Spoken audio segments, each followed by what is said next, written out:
கிருஷ்ணகிரி பேருந்து நிலையத்தில் இருந்து பல்வேறு பகுதிகளுக்கான பேருந்து சேவையை சட்டமன்ற உறுப்பினர் மதியழகன் தொடங்கி வைத்தார்.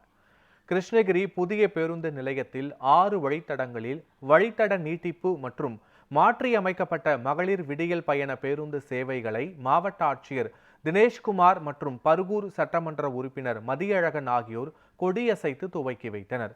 அதன்படி கிருஷ்ணகிரி முதல் மேல் நோக்கி செல்லும் பேருந்தினை இட்டிக்கல் அகரம் கிராமம் வரையும், திருப்பத்தூர் முதல் மத்தூர் செல்லும் பேருந்தினை கூடுதலாக மேலும் ஒருமுறை சென்று வரவும் உத்தரவிடப்பட்டுள்ளது. கிருஷ்ணகிரி முதல் ஐகுண்டம் செல்லும் பேருந்தினை அணகோடி வரை நீட்டித்தும், கிருஷ்ணகிரி முதல் குருபரப்பள்ளி செல்லும் பேருந்தினை எண்ணெக்கோள் புதூர் வரை நீட்டித்தும் உத்தரவிடப்பட்டுள்ளது.